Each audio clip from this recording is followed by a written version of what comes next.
민주평화통일자문회의 정세현 수석 부의장이 독립유공자 후손들과의 간담회 도중 이렇게 말합니다. 지난해 5월 일본 도쿄에서 한중일 정상회담이 열렸는데 리커창 중국 총리가 문재인 대통령에게 획기적인 제안을 했다. 라고 말이죠. 2013년부터 중국 국무원 총리로 임명된 리커창은 절대 권력자인 시진핑에 이어서 중국의 서열 2위로 특히나 경제 분야에서 막강한 파워를 지녔습니다. 정세현 민주평통 수석 부의장에 의하면 중국의 리커창 총리가 한중일 3자 정상회담 자리였음에도 일본의 아베 총리는 빼버리고 한국에만 따로 획기적인 제안을 한 것으로 알려졌는데요. 이 획기적인 내용이 과연 무엇인지 지금부터 알아보겠습니다. 최근 북한과 미국이 막판 신경전을 벌이며 북미 실무 협상이 곧 개최될 것으로 전망되고 있는데요.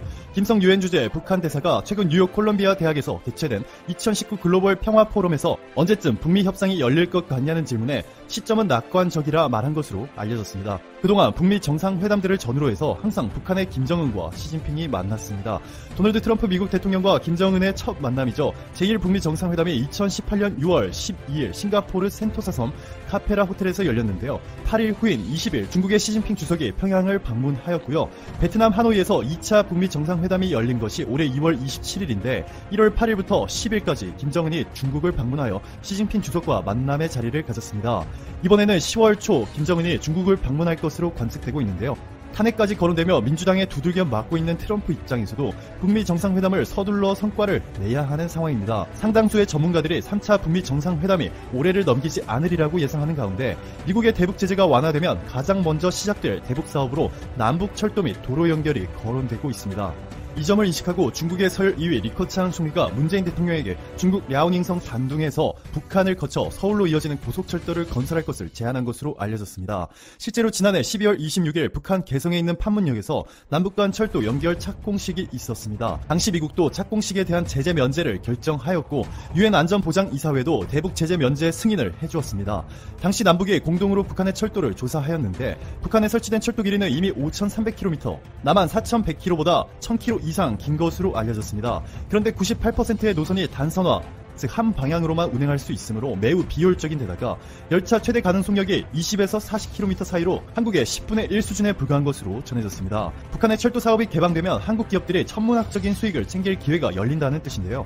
북미 정상회담의 진행 상황과는 별개로 북한의 철도 사업에 한국 기업들이 빠르게 진출이 가능한 것으로 알려졌습니다. 최근 김현철 통일부 장관은 국회 대정부 질문에 출석해서 남북철도 연결 사업은 공공인프라 사업으로 비상업적이기 때문에 유엔의 대북제재위원회로부터 사전 승인을 받아 예외적 조치로 추진할 수 있다라고 밝혔습니다.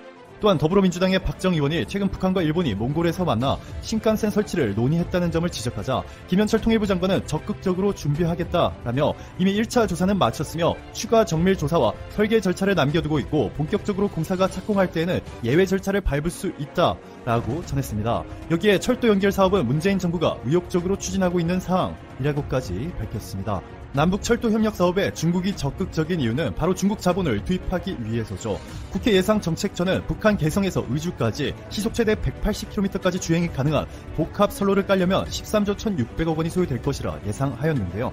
여기에 선로 인프라 비용 90조 원 정도가 필요한 것으로 전망되고 있기 때문에 총 100조 원 이상의 자금이 필요한 것입니다. 중국은 미국과 일본이 주도하고 있는 IMF에 대항하여 2016년부터 AIIB 아시아인프라투자은행을 상보였습니다. 대부분의 아시아 국가와 독일, 영국, 이탈리아, 사우디, 캐나다 등을 포함해서 총 100개국이 가입하였는데요. 중국이 31%로 가장 많이 투자하였고 인도, 러시아, 독일에 이어서 한국이 5번째로 많이 투자하였습니다. 약 4조 5천억 원으로 아시아인프라투자은행 총 투자금의 4% 정도죠. 일본은 어디에도 찾아볼 수가 없습니다. AIIB도 IMF와 비슷하게 돈이 부족한 국가들의 주로 인프라 시설들을 설치해주고 돈을 받아가고 있는데요.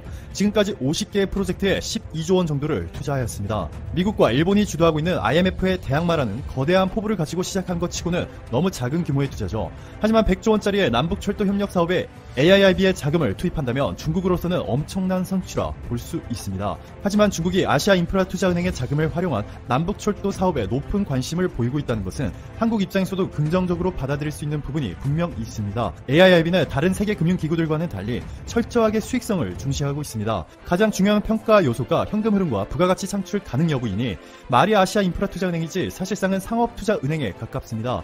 따라서 대북철도 사업이 분명 수익성이 좋을 것이라는 뜻이고, 실제로 AIIB의 진리친 총재는 월스트리트저널과의 인터뷰에서 6에서 10% 사이의 수익을 낼 것으로 전망한다고 밝힌 바 있습니다.